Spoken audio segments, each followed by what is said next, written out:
Doctor اسرار احمد کا کہنا ہے کہ اکثر لوگ شرک کی بیماری میں مبتلا ہیں اور وہ شرک کو جانتے بھی نہیں ہیں۔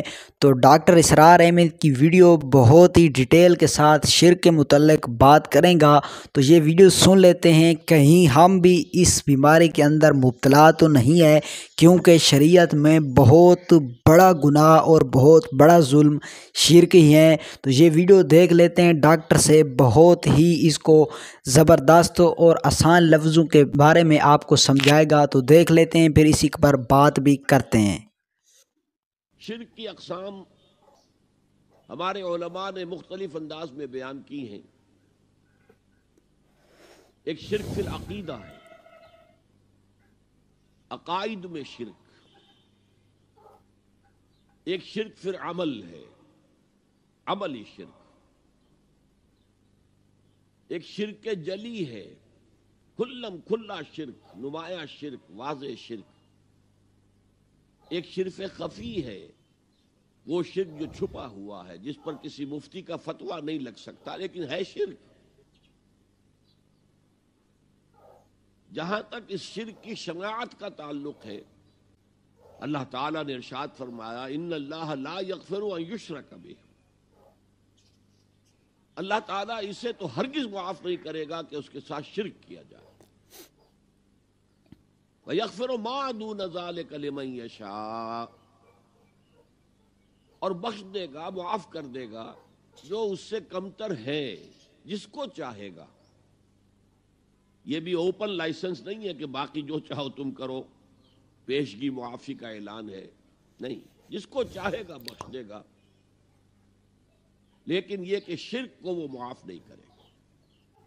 اور گمراہی، یہ چاہے عقیدے کی ہو، نظریے کی ہو، خیال کی ہو، اور چاہے عمل کی ہو، اخلاق کی ہو، ان سب کے ڈانڈے شرک سے ملتے ہیں۔ یہ شرک کے شجرہ خبیثہ کی شاخیں ہیں۔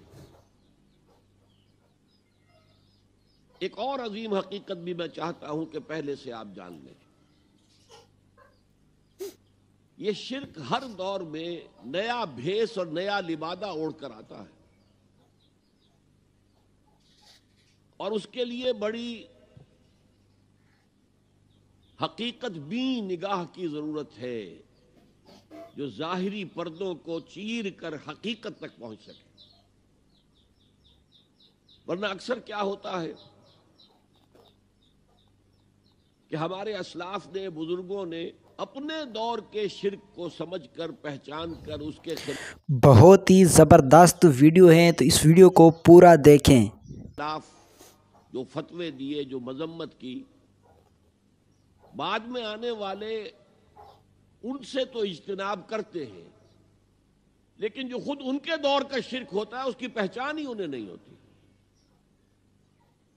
لہذا اپنے کئی انتہائی موحد سمجھنے کے باوجود وہ شرک میں مبتلا ہوتے ہیں، اس لیے کہ انہیں اس شرک کا احساس ہی نہیں، ادراک ہی نہیں، شعور ہی حاصل نہیں۔ چنانچہ اس کے لیے وہ نظر چاہیے جس کو شاعر نے کہا ہے، بہر رنگے کے خواہی جامہ بھی پوش، نن انداز قدت رامی شناسم۔ تم جس رنگ کا، جس وضاقتہ کا لباس چاہو پہن لو، میں تمہیں تمہارے قد سے پہچان دوں گا۔ تو قد سے پہچان لینا یہ ضروری ہے شرک کے معاملے میں، کہ آدمی یہ سمجھے کہ ہمارے دور کا اصل شرک کیا ہے، ورنہ وہی ہوگا جو میں عرض کر چکا ہوں کہ وہ گزشتہ ادوار میں علماء نے شرک کی جن قسموں اور صورتوں کی نفی کی، تردید کی، ان سے تو بچ رہے ہیں، لیکن اپنے دور کے شرک میں کھلم کھلا ملوث ہے۔ شرک فی ذات، اللہ کی ذات میں کسی کو شریک کر دینا، یہ بدترین شرک ہے، عریاں ترین شرک ہے، اور اس شرک پر اللہ کا غضب بہت بھڑکتا ہے۔ دوسرا شرک ہے شرک فی صفات۔ یہ ذرا ٹیڑھا معاملہ ہے کہ صفات کے لیے ہماری زبان میں جو الفاظ ہیں وہ محدود ہیں، وہی الفاظ اللہ کے لیے بھی مستعمل ہیں اور مخلوقات کے لیے بھی۔ اللہ بھی موجود ہے، ہم بھی موجود ہیں، وجود ایک وصف اور صفت مشترک ہو گیا۔ اللہ بھی علیم ہے، انسانوں میں عالم بھی ہوتے ہیں، علامہ بھی ہوتے ہیں، علم جو ہے ایک قدر مشترک ہو گیا۔ اللہ قدیر ہے تو انسانوں کو بھی کچھ نہ کچھ قدرت تو ہر ایک کو اس نے دی ہوئی ہے، وہ بھی ایک قدر مشترک ہو گئی، وصف مشترک ہو گیا۔ اللہ زندہ ہے، ہم بھی زندہ ہیں، یہ بھی ایک قدر مشترک ہے۔ اللہ دیکھتا ہے، ہم بھی دیکھتے ہیں، اللہ سنتا ہے، ہم بھی سنتے ہیں، اللہ ارادہ کرتا ہے، ہم بھی ارادہ کرتے ہیں، اللہ کلام کرتا ہے، ہم بھی کلام کرتے ہیں۔ یہ جو اشتراک لفظی ہے اس کی وجہ سے بہت بڑے مغالطے۔ ماشاءاللہ ڈاکٹر اسرار احمد بہت ہی زبردست اور اچھے انداز کے ساتھ وضاحت فرما رہا ہے شرک کے متعلق، تو یہ ویڈیو پوری دیکھ لیں، کہیں ہم بھی ایسا گناہ نہ ہو۔ واقع ہو جاتے ہیں۔ تیسرا شرک ہے شرک فی الحقوق، جو حق صرف اللہ کا ہے اس میں کسی اور کو شامل کر دینا۔ یہ اصل میں شرک عملی کی مختلف صورتیں ہوں گی کہ جو اس تیسرے عنوان کے تحت ہمارے ہاں زیر بحث آئیں گی۔ اب آئیے ہم ترتیب کے ساتھ چلتے ہیں۔ شرک فی الذات، یہ دو قسم کے مذاہب میں دو مختلف صورتوں میں ظاہر ہوا۔ عجیب بات ہے، آئرنی آف فیٹ جسے کہا جاتا ہے انگریزی میں، بڑی ستم ظرفی کی بات ہے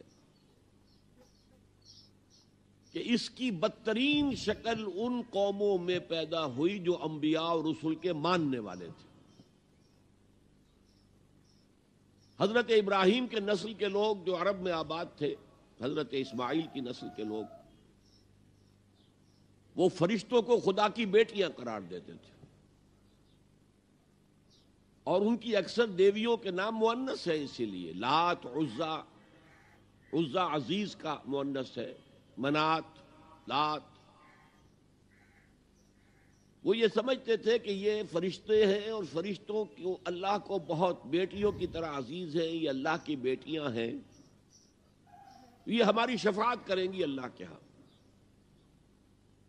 تو یہ شرک فی الذات، اللہ کی بیٹی بنا دینا، ذات میں شریک ہو گئی۔ میں نے عرض کیا تھا قرآن مجید میں جتنا غضب اللہ کا، جتنا غصہ اس پر آتا ہے اور کسی طرح کے شرک پہ نہیں آتا۔ سورہ مریم میں فرمایا وَقَالُوا اتَّخَذَ الرَّحْمَنُ وَلَدًا لَقَدْ جِئْتُمْ شَيْئًا إِدًّا تَكَادُ السَّمَاوَاتُ يَتَفَطَّرْنَ مِنْهُ وَتَنشَقُّ الْأَرْضُ وَتَخِرُّ الْجِبَالُ هَدًّا أَن دَعَوْا لِلرَّحْمَنِ وَلَدًا وَمَا يَنبَغِي لِلرَّحْمَنِ أَن يَتَّخِذَ وَلَدًا۔ اگر اس کے لہجے کو آپ سمجھ سکیں، اس میں جو غضب مضمر ہے، چھپا ہوا ہے، اسے پہچان سکیں، کلام کی اگر شناخت ہو۔ وَقَالُوا اتَّخَذَ الرَّحْمَنُ وَلَدًا، انہوں نے کہا رحمان نے کسی کو بیٹا بنایا ہے۔ لَقَدْ جِئْتُمْ شَيْئًا إِدًّا، تم ایک بہت ہی خطرناک، خوفناک، بہت ہی گستاخی والی بات لے کر آئے ہو۔ اور وہ کتنی بڑی گستاخی ہے اللہ کی جناب میں۔ تَكَادُ السَّمَاوَاتُ يَتَفَطَّرْنَ مِنْهُ، اس گستاخی کی وجہ سے آسمان پھٹ پڑنے کو ہے، وَتَنشَقُّ الْأَرْضُ، اور زمین شق ہو جانے کو ہے، وَتَخِرُّ الْجِبَالُ هَدًّا، اور پہاڑ جو ہے وہ دھماکے کے ساتھ گر جانے کو ہے، أَن دَعَوْا لِلرَّحْمَنِ وَلَدًا، کہ ان بدبختوں نے اللہ کے لیے، رحمان کے لیے کسی کو بیٹا بنایا ہے۔ وَمَا يَنبَغِي لِلرَّحْمَنِ أَن يَتَّخِذَ وَلَدًا، اور اللہ کی شان کے شایان ہی نہیں ہے، رحمان کی شان کے شایان ہی نہیں ہے کہ وہ کسی کو اولاد بنائے۔ خدا نے شکل اختیار کر لی ہے انسانوں کی، یہ بھی بدترین شرک ہے، یہ ہوا انڈیویجول لیول پر۔ چنانچہ آپ کو معلوم ہونا چاہیے عیسائیت میں بھی پہلے عقیدہ تھا کہ حضرت مسیح گاڈ انکارنیٹ ہے، خدا کا ظہور ہے، خدا کی شکل ہے۔ بعد میں پھر تثلیث کا عقیدہ وجود میں آیا۔ اور پہلی تشریح مختلف تھی موجودہ تشریح سے۔ ناظرین کرام، اس ویڈیو کے ہم خلاصے پر بات کرتے ہیں کہ شریعت میں شرک بہت بڑا ظلم اور بہت بڑا گناہ ہے۔ قرآن مجید میں بھی کوئی بار اللہ تعالیٰ فرماتا ہے کہ بہت بڑا ظلم اور بہت بڑا ہی گناہ ہے۔ تو ڈاکٹر اسرار احمد نے آپ کے سامنے وضاحت فرما دی ہے اس شرک کے متعلق کہ اکثر لوگ اس شرک کو جانتے بھی نہیں ہیں اور اس بیماری میں مبتلا ہوتے ہیں۔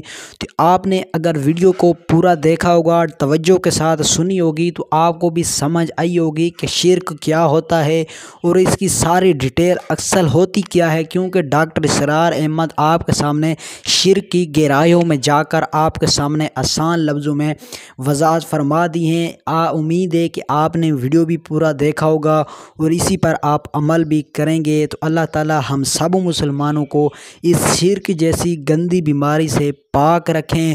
تو ویڈیو کو اگر پورا دیکھا ہے تو ایک ویڈیو کا لائک تو ضرور بنتا ہے، ویڈیو کو لائک کر دیں، چینل پر نیا ہے تو چینل کو سبسکرائب کر دیں۔ ملتے ہیں کسی اور ویڈیو کے ساتھ، تب تک کے لیے اللہ حافظ۔